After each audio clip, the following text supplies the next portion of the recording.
Je vous demande cette feuille blanche.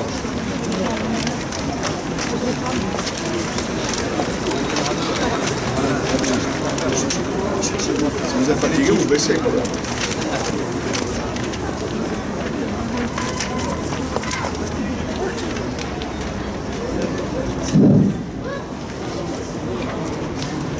Bonjour, bonsoir tout le monde. Salam alaikum, shalom.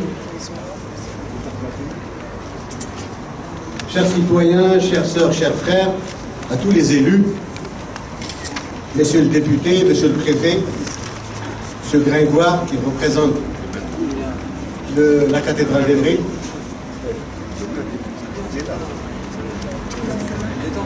monsieur Sarfati aussi qui représente la communauté juive aussi. Donc vous êtes les bienvenus sur cette place qui s'appelle la place des droits de l'homme. Le collectif des musulmans de Grand Paris Sud vous rassemble aujourd'hui pour un hommage aux victimes des horribles attentats terroristes ayant lieu le vendredi 15 mars 2019 en Nouvelle-Zélande.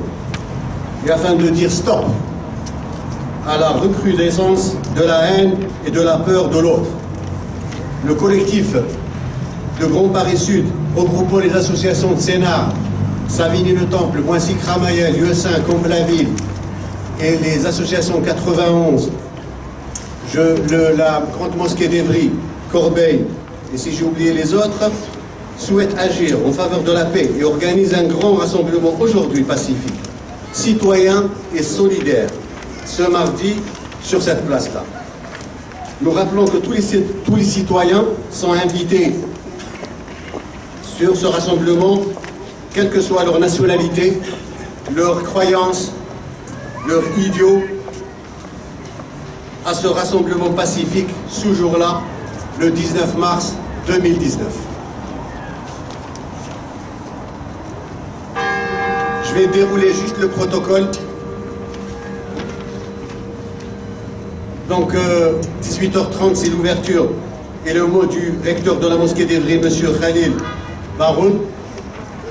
À 18h40, citation des noms et prénoms victimes d'attentats des deux mosquées en Nouvelle-Zélande par M. Abderrahman Abdelaziz, moi-même organisateur, avec mes frères des associations du Grand Paris Sud.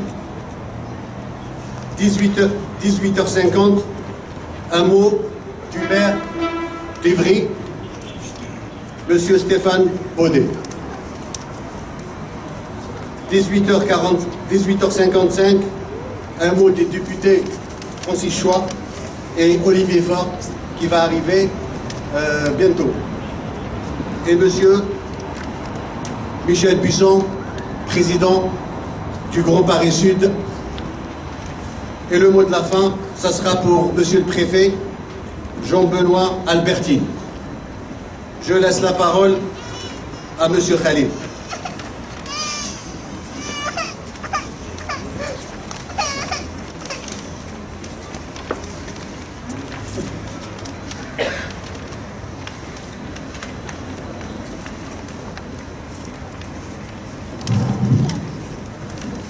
J'avais le courage tout à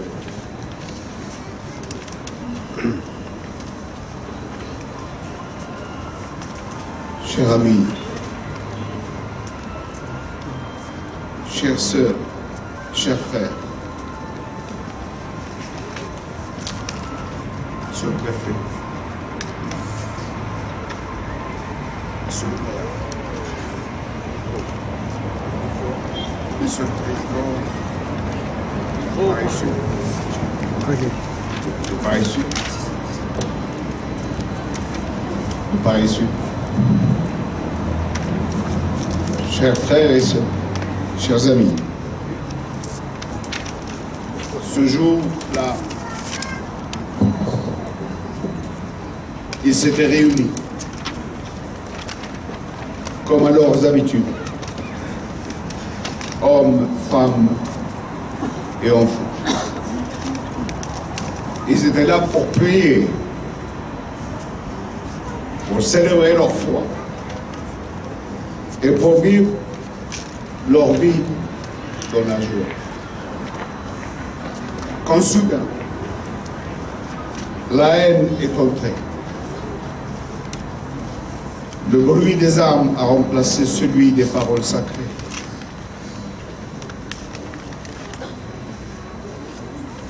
Les cris, les larmes et le sang qui s'est mis à couler. Ce vendredi 15 mars, cela s'est passé dans 2 mosquées de Nouvelle-Zélande. Un pays pacifique qui n'a jamais connu la violence. Une centaine de victimes, donc 50 morts,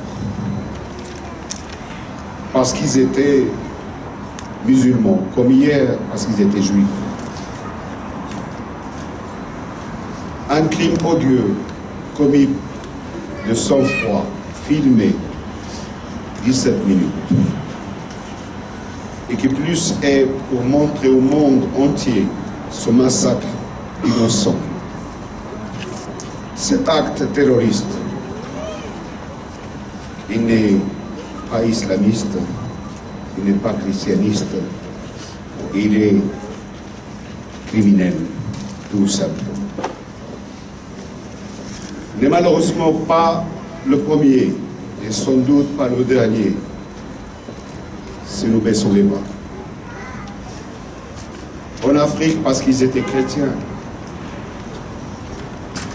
En Europe, parce qu'ils étaient juifs. En Amérique, parce qu'ils étaient noirs.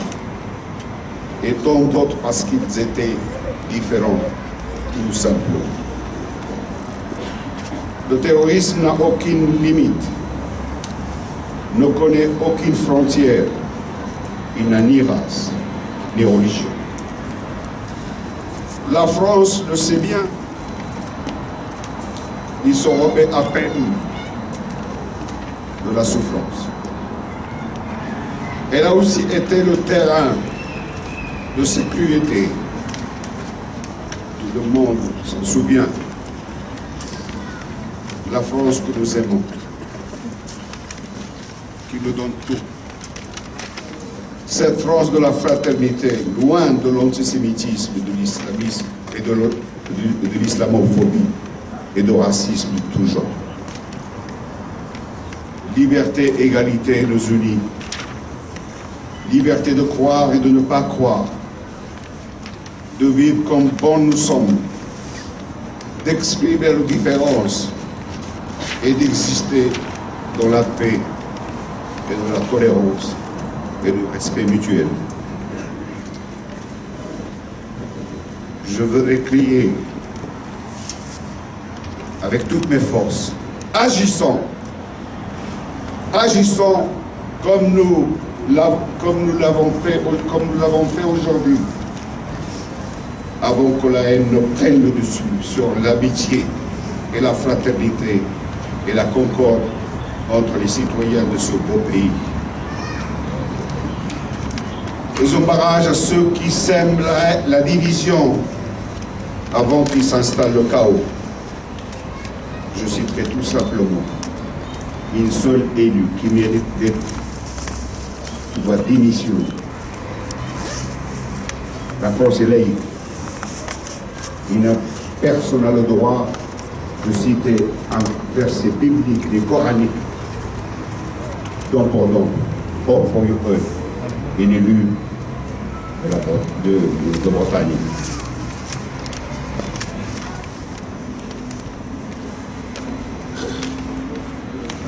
Égalité de tous, sans distinction.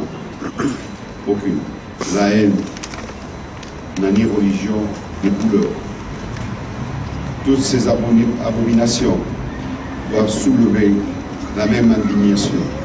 Chaque victime mérite les mêmes hommages et les mêmes honneurs, quel que soit ici ou d'ailleurs. Ce sont tous nos frères en humanité. Aujourd'hui, j'oublie que je suis musulman. Je suis votre frère en humanité. Nous espérons de nos responsables politiques qu'ils sauront mesurer la gravité de la situation face aux montées des extrêmes de tous bords. Oui, ce criminel, ce terroriste, paraît-il qu'il est venu prendre la mesure de l'extrémisme de notre beau pays, la France. Face aux montées des extrêmes de tous bords, face à la banalisation de l'islamophobie au sein même des forces au pouvoir, il est temps d'agir conformément à nos valeurs, les valeurs de cette belle République. Nous serons tous responsables et coupables si personne ne fait rien. Chacun de nous doit agir à son niveau, là où il se trouve. Pour que la fraternité l'emporte contre la haine, pour que la paix demeure, nous devons plus que jamais nous unir. Il faut plus que jamais nous considérer comme citoyens pleinement de ce pays et défendre ses valeurs. Dialoguer, partager et nous respecter. Enseigner la tolérance à nos enfants, de nos écoles. Enseigner à nos enfants qui est l'autre, qui nous sommes. Enseigner à nos enfants le vivre au quotidien avec les autres, pour que les générations futures puissent vivre mieux, ensemble, en paix et en sécurité. Enfin, un grand merci à ce collectif qui s'est manifesté souhaitement. Vous avez eu, et je vous remercie d'avoir répondu à leur appel. Je dois me tourner auprès de vous, Monsieur le Préfet, Monsieur le Président, Monsieur le maire, Monsieur le député. Un grand merci de sentir que vous êtes derrière nous. Nous sommes avec vous pour combattre la haine. Merci.